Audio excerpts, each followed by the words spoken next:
Nosso assunto hoje, pessoal, que nós vamos falar é um assunto bem tranquilo, tá certo? É sobre função polinomial do primeiro grau. Nossa aula hoje eu acho que vai ser bem rápida hoje, não vai demorar como nós demoramos na aula passada aí não, tá?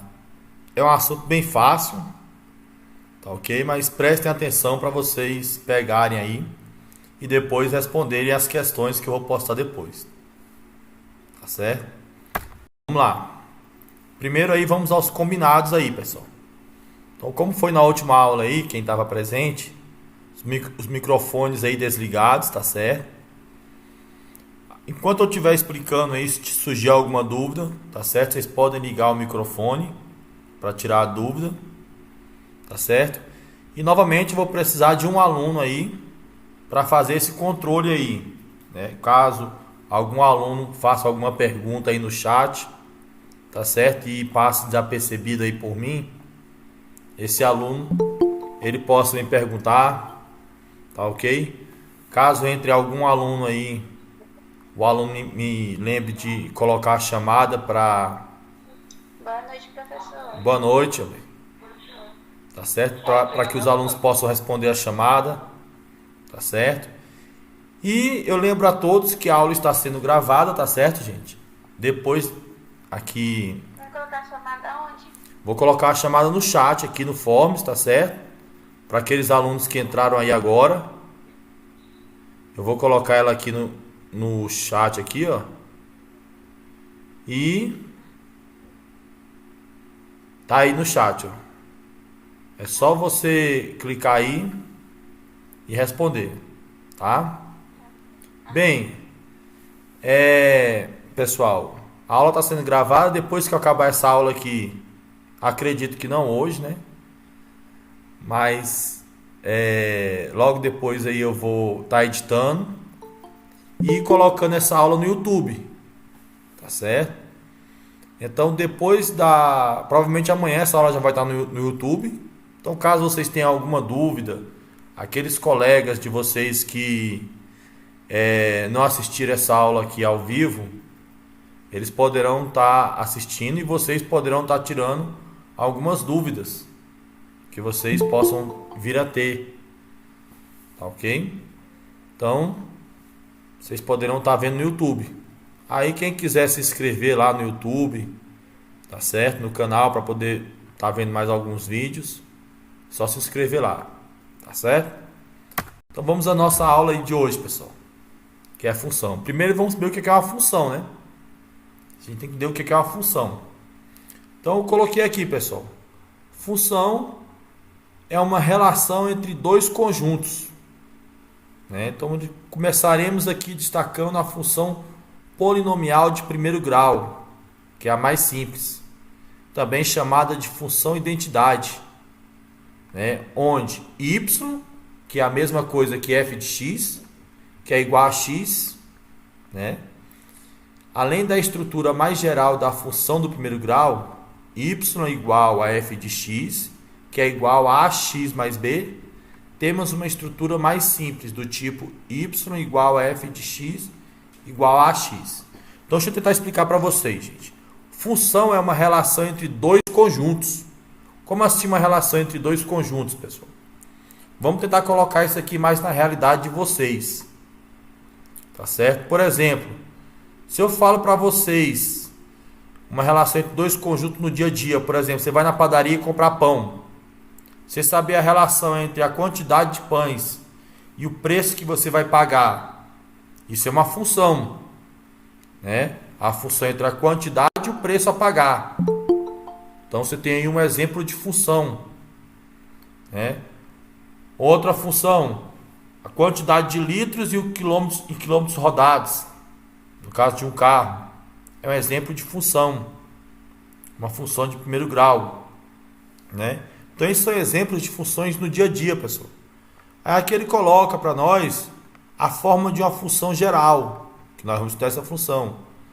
F de x é igual a ax mais b. É uma estrutura, né? Ele fala que temos uma estrutura ainda mais simples, do tipo ax. Então ele coloca aqui as duas estruturas que podem aparecer para vocês. de uma função de primeiro grau, polinomial de primeiro grau. Então aqui ele definiu a função.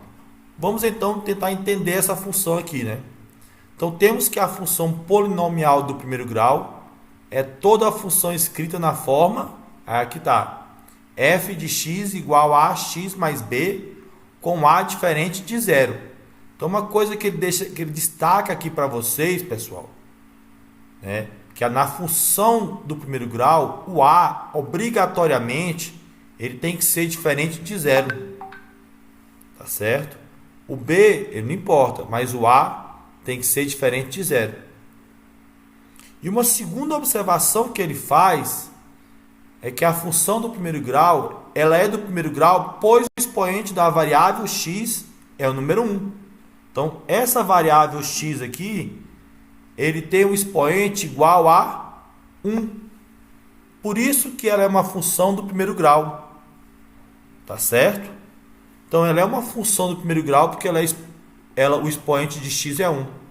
Então, aqui vocês perguntam, professor, se o expoente do x fosse 2, a função seria de que grau? Do segundo. Ah, se fosse 3, pessoal, seria de que grau? Do terceiro. E se fosse 4? Do quarto. Ah, e se fosse 100? Do centésimo grau. Então, o grau da função vai depender do maior expoente de x.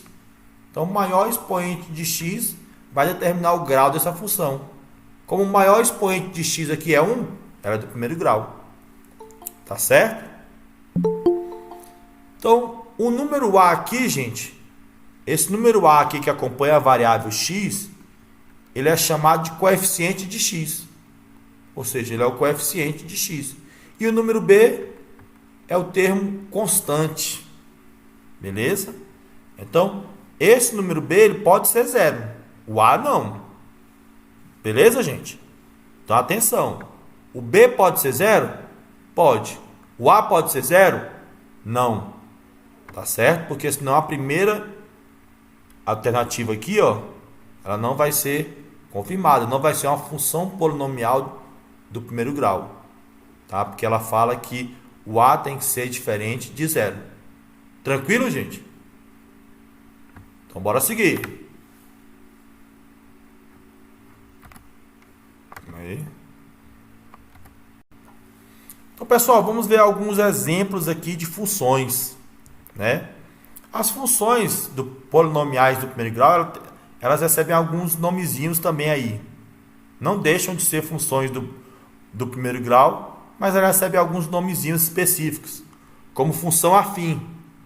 Deixou de ser função polinomial do primeiro grau? Não, mas ela recebe um nomezinho, função afim.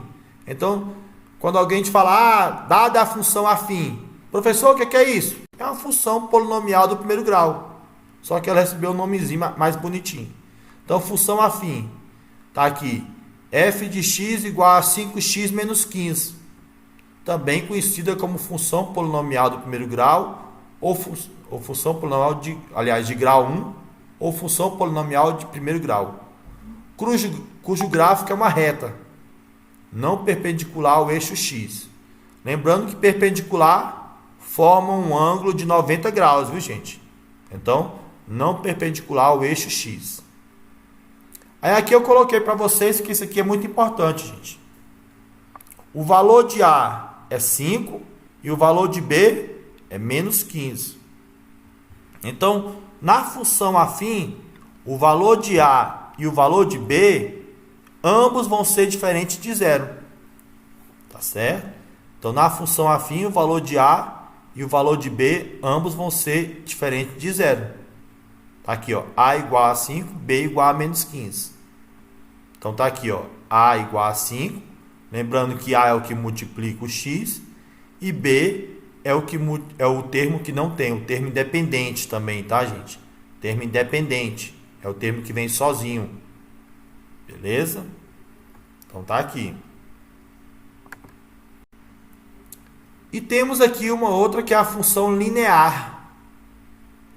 Na função linear, o valor de B, ela ocorre quando o termo independente, que é o B, né, é igual a 0. Então, essa função linear, ela ocorre quando b igual a zero. Então, a igual a menos 7, está aqui, e b igual a zero.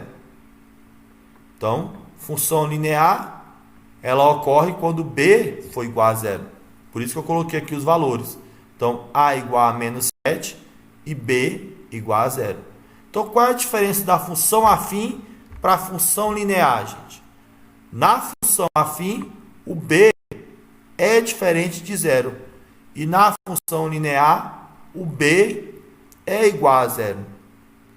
Essa é a diferença da função afim para a função linear. As duas são função polinomial do primeiro grau? São. Só que tem essa diferença entre as duas. É como nós classificamos as duas. Tá ok? Até aqui tudo bem? Tranquilinho? Sim. Então, bora lá. Existe uma outra forma de nós classificarmos essas funções. Tá certo? Em crescente e decrescente. Quem estava na aula passada, nós classificamos elas aí, ó, nós temos um exercício que nós fizemos aí por intervalos. E nós vimos aí as funções crescente, o intervalo crescente, o intervalo decrescente. Não sei se vocês estão lembrados. Só que agora nós vamos classificar a função do primeiro grau, né? Sem mesmo ter o gráfico, só observando a função. Entendeu? Então, numa função polinomial do primeiro grau, temos que f de x é igual a x mais b. Isso aqui é a forma geral dela, gente. Ax mais b. Então, isso aqui, como é a forma geral dela, tu tem que ter isso aqui em mente. Falou em função do primeiro grau, tu tem que lembrar disso aqui, ax mais b. E tu tem que saber quem é a e quem é b. Por quê? Porque muitas coisas nós vamos resolver sem mesmo desenhar gráfico, sem mesmo calcular. Por exemplo, se ele pedir apenas para você classificar uma função em crescente e decrescente, tu não precisa nem desenhar gráfico e nem calcular. Se ele te der a função, basta você olhar para o valor de a. Como assim, pessoal? Bem, para a função ser crescente, basta você olhar para o valor de a. Se o teu a for maior do que zero, ou seja, se o teu a for positivo, a tua função é crescente. Tu só olha para o valor de a. O teu a é positivo, função crescente. O teu a é menor do que zero, ou seja, é negativo, a função é decrescente. Tu não precisa calcular, tu não precisa desenhar gráfico, tu só precisa olhar para a função. Olhou para a função, gráfico a positivo, função crescente. A negativo, função decrescente. Então são coisas que às vezes se você esquece, tu tem que desenhar o gráfico. Agora, se você lembra desse detalhe, olhou para o valor de a, acabou a questão. Entendeu? E às vezes cai isso em Enem, cai isso no vestibular, e o aluno esquece, aí ele tem que desenhar o gráfico. Aí ele perde ali 1 minuto, 2 minutos desenhando o gráfico, enquanto ele pode estar resolvendo outra questão. Tá certo? Então aqui eu coloquei um gráfico. Ele colocou P de x igual a 2x mais 1. Aqui, ó, você já sabe que o A é positivo, então a função é crescente. Outra coisa importante, que eu não coloquei aqui, mas que eu vou falar agora. O B, se o A significa que a função é crescente ou decrescente, ele te diz isso, o B diz o quê? O B ele te diz aonde o gráfico corta o eixo Y. Entendeu? Então, onde o meu gráfico corta o eixo Y? No valor de B. Olha aqui o meu gráfico cortando, ó, o eixo Y. No valor de B. Ele corta exatamente no ponto 1. Ah, então quer dizer que se o B fosse 2, o gráfico ia passar aqui? No valor de 2? Sim. Entendeu? E professor, para que isso é importante? Porque se você tiver que construir um gráfico, no caso de uma função de primeiro grau, você precisa de 2 pontos. Entendeu? Você precisa de 2 pontos. Um ponto você já tem, que é o valor de B. Então você só precisaria calcular outro ponto. Isso também já economiza tempo. Entendeu? E numa prova, gente, de Enem, de vestibular, o que você tem é que ganhar tempo. Vocês, alunos, têm que aprender a ganhar tempo. Então, Se você já sabe um ponto aqui desse gráfico, você só precisa calcular o outro. Entendeu? Então, se eu já sei que o gráfico vai cortar no ponto 1, eu vou calcular mais outro. Aí é só traçar a reta. Vocês estão entendendo? Então, a função já te dá isso. Então, aqui eu colocava, por exemplo, se eu quero calcular outro ponto, coloco x igual a 1, aí tem 2 vezes 1, 2 mais 1, 3. Então, eu ia calcular o ponto 1 e 3 aqui, e tem esse outro ponto aqui, traça a reta, acabou. Eu ganharia tempo. Entendeu? Não precisaria calcular outro ponto. Tá entendendo? Então, aqui eu já sei que a função é crescente, já sei que ela corta o eixo y no ponto 1. Então, só olhando para a função e calcularia outro ponto. Entendeu? Aí, se fosse menos 2 aqui, pessoal, como é que seria esse gráfico? Ele seria ao contrário. Ele seria o inverso desse aqui, ó. Só desenhar ao contrário. Quem é bom de desenho aí é só imaginar ele ao contrário. Esse gráfico, o inverso dele. Ele vindo no sentido contrário. Entendeu? É só mudar o 2 para menos 2. Beleza? Então, vamos lá. Vamos pegar alguns exercícios agora bacanas aí. Por exemplo, um exercício nós temos que montar mesmo aí, quebrar um pouco a cabeça. Eu tenho aqui onde ele fala, um motorista de táxi cobra R$ 3,50 de bandeirada, que é o valor fixo, mais 70 centavos por quilômetro rodado, que é o valor variável. Determine o valor a ser pago por uma corrida relativa a um percurso de 18 quilômetros. Então, pessoal, normalmente numa questão, ele gosta de colocar esse tipo de exercício. Né? Antigamente os taxistas cobravam bandeirada. Hoje em dia eles estão mais como Uber, né? Mas eles cobravam isso. Então tá aí. Aí o motorista ele cobra R$ 3,50 de bandeirada. Quer dizer, você já saía com o valor de R$ 3,50. Você entrou no carro, você pagou R$ 3,50. Mais 70 centavos por quilômetro rodado. Então, cada quilômetro que você rodou é 70 centavos. Você entra no carro, você sabe quantos quilômetros você vai rodar? Normalmente não. Aqui ele falou que era 18 quilômetros. Beleza. Mas se você quer montar uma função disso aí, para saber o valor que você vai ganhar, seria 70 vezes alguma coisa, né? Mais o valor fixo, que seria R$ 3,50. Colocando isso aqui matematicamente, seria isso aqui. F de x, que é o valor que você vai pagar, né? Igual a 70 centavos vezes x. Onde x representa o que, gente? O quilômetro. A quantidade de quilômetros. Mais 3,50. O mais difícil desse problema, pessoal, é você conseguir montar isso aqui, ó. Entendeu? Porque f de x representa o valor que você vai pagar. Você poderia ter colocado P aqui, entendeu? Isso aqui não importa. Entendeu? Valor a pagar. 70 centavos vezes x, né? Que é o que você vai, é o quilômetro. Mais 3,50. Né? Então aqui eu coloquei valor a ser pago por uma corrida de percurso igual a 18 km, que é o que ele quer lá no problema. Então eu coloquei f de 18 é igual a 70 centavos vezes 18, que é a quantidade de quilômetros, mais 3,50. Entendeu? Então, se você pegar aí na calculadora e multiplicar 70 centavos vezes 18, você vai encontrar 12,60. Entendeu? Então, multipliquei aqui 70 vezes 18, 12,60. Então, 12,60 mais 3,50, gente, nós vamos ter aí 16,10. Então, ele pagaria aí, por 18 quilômetros rodados, R$ 16,10. Esse seria o preço. Então, repetindo, gente. O mais difícil aí seria você montar isso aqui, essa função.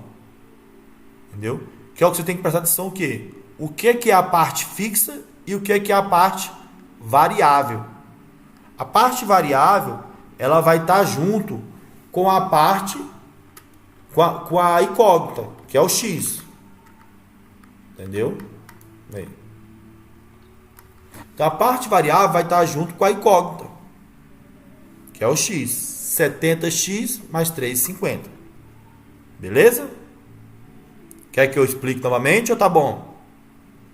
Todo mundo entendeu? Pode ir, pessoal? Entendeu? Bora lá. Entendi. Essa aqui é boa. O salário de um vendedor é composto de uma parte fixa no valor de R$ 800, mais uma parte variável de 12% sobre o valor de suas vendas. No mês, né? Caso ele consiga vender 450 mil, calcule o valor de seu salário. E aí, pessoal? Como é que vai ser o valor desse salário aí desse vendedor? Então tá lá, tem uma parte fixa, né? Lembrando que a parte fixa é o valor de B, né? Que é o termo independente. E a parte variável. A parte variável vai ser o quê? Então tá aqui, ó. F de x é igual a 12% de x, que é o valor das vendas, mais R$ 800, que é o valor fixo. Então coloquei bem destacado para vocês, para que vocês entendam. Entendeu? Então vamos lá. Então o salário dele vai ser 12%, a mesma coisa que 0,12 de x, mais R$ 800, né? Quanto que ele vendeu nesse mês? Então esse x vai variar de mês para mês, né? Ele falou que caso ele consiga vender 450 mil nesse mês, qual vai ser o salário dele? É o que ele pergunta. Porque um vendedor, ele varia as vendas em cada mês. Certo? Então bora lá. Então se ele vendeu 450 mil nesse mês, vai ser 0,12 vezes 450 mil. Então o que você vai ter que fazer? Você vai ter que calcular isso aí, pessoal. 12% de 450 mil vai dar 54 mil. Então o salário dele, caso ele consiga vender aí 54 mil, vai ser 54.800 reais. Salário bom, né? Acho que eu vou virar vendedor. É só eu conseguir vender. Boa noite. Boa noite. E aí, sabe? Chegou atrasada. Demais, tava trabalhando. A chamada tá aí no. Tá aí no. Responde aí. Beleza. Certo? Então olha só, gente. Então caso ele consiga vender aí esse valor de 450 mil, o salário dele vai ser de 54.800. Tranquilo? Bem, pessoal, alguma pergunta? Me explica de novo. Aí você vai ter que ver o vídeo. Tá certo. Não, só por cima mesmo, sobre o assunto. Depois você vê o vídeo. Que dá pra explicar. bom. Hein, pessoal? Quem estava assistindo? Alguma pergunta? Não. Tá de boa, velho. Tá boa? Bem, a aula de hoje é só essa introdução. Tá? Essa introdução. Tranquilo? Vamos ter lá no problema que eu vou colocar 4 questões pra vocês estarem resolvendo. Beleza? Como eu falei no início, a partir de amanhã esse vídeo vai estar no YouTube para quem chegou depois, tá certo? Pode estar revisando aí. Eu vou colocar o link amanhã nas turmas para quem quiser revisar, para quem chegou depois, veja para poder estar respondendo, tá certo? Mas a aula de hoje é só essa introdução aqui mesmo, para vocês estarem podendo responder, tá certo, gente? Qualquer dúvida é só vocês perguntarem.